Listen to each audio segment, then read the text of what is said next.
If you've ever tried to play a B minor chord on guitar and it sounds like a strangled cat, then don't worry, we've all been there. Every level of guitar player has struggled with this chord and with bar chords in general. It's such a big challenge on guitar that I actually already have 2 videos dedicated to mastering the subject. I've got one long video on the channel of how to master the F chord, and I've got one video on just general bar chord technique. So don't worry, you're not the only one. In this video, I'm going to focus on one of the other most common bar chords, which is the B minor bar chord, and we're going to focus on building it up slowly in stages with no bars. I've got 4 steps to building up this chord without using any bars at all until we go on to step 5, where we're going to use a full bar to fully master this chord shape. By the end of this video, you will have a clean, full B minor chord at the 2nd fret, and you'll understand exactly why each step matters. So grab your guitar, we're in standard tuning. Without further ado, let's take a look. As a quick overview, I'm just going to go over the B minor chord in its entirety. So don't worry if you haven't quite got this step just yet, but we're building up to this shape. We've got a bar going across the 2nd fret. We've got our middle finger on the 3rd fret of the B string. We've got the ring finger on the 4th fret of the D, and we've got the pinky finger on the 4th fret of the G. I'm going to start with a nice easy 3-finger version to begin with. This is just going on the high 3 strings on the guitar, so the G, the B and the high E string. So we have got the 3rd finger is on the 4th fret of the G, the middle finger is on the 3rd fret of the B, and the 1st finger is on the 2nd fret of the high E string. Once you've got that chord shape down with your fretting hand, you want to just strum the strings like this. From your G, try not to get any of the other strings in there. If you've got any muted strings like this, it's usually because your fingers are not arching enough on the guitar and actually they're blocking the next string. So you want to push your ring finger forward like this, as well as your 2nd finger and your 1st finger, so they get this nice arch. You shouldn't feel the pads or the tips of your fingers touching any of the other strings, and you should get a nice clean B minor chord like that. So that's step 1, the 3-finger B minor chord. Another way you might want to play this 3-finger B minor chord is with your pinky finger instead of your ring finger, because that is going to lend itself to the full chord, because you're actually going to be pressing down on that string with your pinky finger. So to go over that shape, I've got the pinky finger on the G, same fret as what the ring finger was, and the other 2 are unchanged. So you're actually going pinky finger, middle finger, ring finger, and strumming through like that. Step number 2, we're going to go for a 4-finger B minor chord. Still no bar. I'm building on what I did in step number 1, except we're adding another finger in. So we're using all 4 fingers on the guitar. We have got the ring finger on fret 4 of the D this time. We've got the pinky finger on fret 4 of the G. Middle finger is on fret 3 of the B, and the 1st finger is on fret 2 on the high string. You're going to strum from the D string like that. You should have a nice clean shape. Again, if you've got any muting going on, like this, I can actually feel in this instance, that's my 2nd finger touching the high string. So I'm just going to arch like this. You don't want to adjust your wrist too much. You don't want to move your hand around. It's all in the fingers. Make the fingers do the work like that. This chord can also be used as a substitute for the full B minor. In fact, any of these shapes can be used as a substitute for the full B minor chord until you get that full shape down. So if you come across a song and you really want to play it and you haven't quite got that full shape down, use any of these other ones just as a substitute in between. Don't use it as a crutch, so do try and get the full B minor down as quickly as you can, but just as a kind of a bridge between the 2 shapes, it's perfectly acceptable to do that just for now. Alright, step number 3, we're going to do a 3-finger B5 power chord. So we are now going to move off of the higher strings and we're going to focus more on the lower strings of this B minor chord. So for this one, I'm going thumb behind the neck like this. So you notice in the first example, my thumb was still over the top as if I'm playing normal open chords. This time, change your wrist position like that, thumb behind. I've got my 1st finger on the 2nd fret of the A string. I'm nice and close to the end of the fret as well. I've got my ring finger on the 4th fret of the D, and I've got my pinky finger on fret 4 of the G like that. So you're only going to play the A, the D and the G, and you should get a nice clean sounding power chord like this. By the way, this shape is movable. as is all the other ones. So if you learn it in this key, you've learned it in all 12 keys, which is great. Great thing about learning guitar.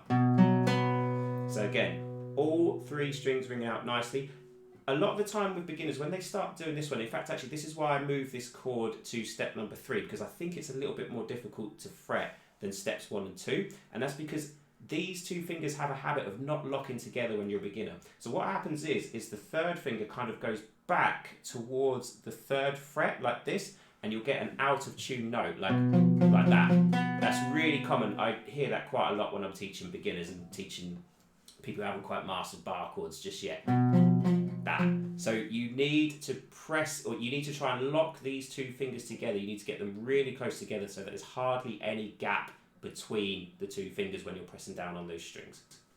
Another thing to take into account here is that don't worry if the 1st finger is touching all of the other strings. In fact, it's preferable because eventually it will be touching all the other strings because you'll have a full bar. So don't try and be doing this kind of thing with your 1st finger where you're trying to angle it up and over, because you don't need to hear those open strings anyway. So you may as well just leave it reasonably flat like this and just let it touch the other strings. The only time that you will need to arch it like this is if you look at the tab and you are actually trying to play this chord, which is like a B sus4. You will need to readjust the position of your finger, but just for now, don't worry about that just yet. Get this clean B5 power chord down.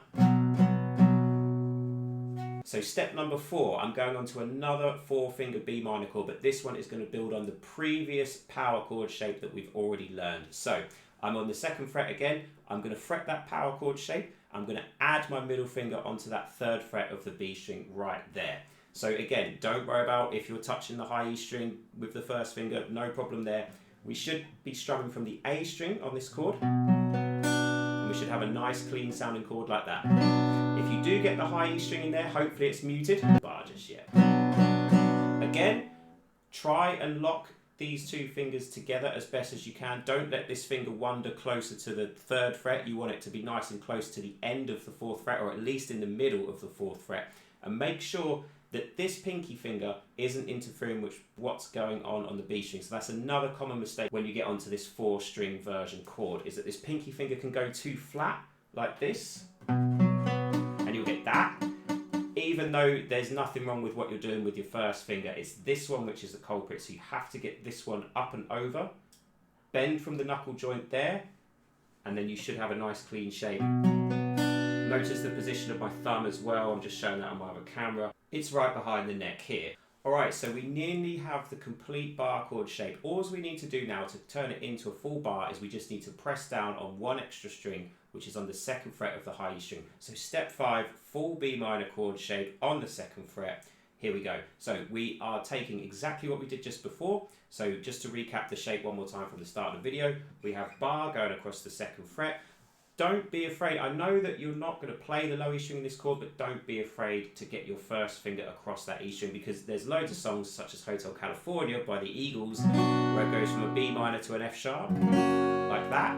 So there's no point in readjusting your 1st finger. There's no point in kind of doing this and then having to rebar for this F sharp chord. Now the key thing here is you want to get your thumb into a position behind the fretboard like that, behind the neck, where you can get this nice pinch. Absolutely none of the neck should be in your hand whatsoever. All of the action is coming between your thumb and your 1st finger. So you're getting this squeeze here, you're getting this pinch. Now the bar is pretty much nearly all on the side of my finger. It's not completely like this. Don't get your hand into weird positions, but a lot of it is coming from the side. So if I just press down really hard with my 1st finger and I hold my index finger up to the camera, you can see that most of it is coming down this bit here, along this bit. So it's like the bit that's closest to my thumb, the bit of the finger that's closest to the thumb is the bit that's doing most of the heavy lifting with this chord, most of the pressure. So again, no neck in the palm of your hand. Drop your wrist a little bit. No need to overbend your wrist because you won't get enough purchase on it. It should be reasonably straight with a slight bend in it. Neck between the thumb and the 1st finger like this. It's as if you're holding a ball. It's as if you're holding a tennis ball like that, as if you're going to reach up and someone's going to place a tennis ball in your hand. So that thumb there, 1st finger there, right behind, and then 2nd finger, 3rd finger, 4th finger. Now with this B minor chord, a lot of the time what happens is The first finger goes flat, you get this really nice bar like this. When you add the other fingers in, because you're arching these fingers, the first finger wants to arch and come up as well. So just be aware of that. When you're a beginner, your fingers want to do exactly the same things as each other all the time. So you have to train them, and you have to train them to work independently of each other. The opposite is true. So I often either teach people to do the bar first and then get the fingers down, but the reverse can happen as well. So if you do it where you get the fingers down first, you get these into position, and you get this nice clean sounding 3-finger chord here. Then you put the bar in, these start to go flat, you've got a nice bar, but the problem is that the pinky finger is getting in the way of the B string. Now a lot of beginners mistake that and think that, oh, I haven't got the bar down well enough. It's actually that these fingers are touching the adjacent strings. So if you can feel any part of the tip of your finger touching the next string, it might not be the bar that's the problem, it might be the fact that these aren't arching enough because this one's gone flat. So when that bar goes flat, these ones want to go flat as well. So just be aware of that. You might have to be patient and build this up slowly until you get that finger independence where this one can go completely flat and these can arch. So if you think about it, you've only really got to bar across 2 strings on this chord because 3 of the strings are being fretted by your 3 fingers here. So it's just the A string and the high E string that need to be barred. Have a nice clean sounding B minor chord like that. It will take a while, it won't happen in one lesson, so you may need to keep revisiting this video and make sure you look at the technique, look at my hands and adjust accordingly and keep practicing it. So here's how I recommend you practice this chord and these exercises over the next few days. So spend 2 minutes warming up on step number 1, spend 2 minutes on step number 2, spend 2 minutes on step number 3, spend 3 minutes on step number 4, and spend 5 minutes on step number 5, which is that full B minor chord. You don't want to spend any longer on it than that because after a while these chords can get a bit strenuous on your hand, particularly it can start to cramp up in there. It's not worth it, just come back to it the next day or put it down, maybe come back to it a little bit later on, but RSI is a real thing, particularly when you're a beginner, so don't overstrain yourself, don't practice these chords too much. 10 to 15 minutes a day is absolutely fine. And you should see some results hopefully within 2 weeks to a month. If it takes 3 months, who cares? As long as you get it down, no worries, learn at your own pace, it's not a competition. So as I mentioned before, the B minor chord is really common on guitar.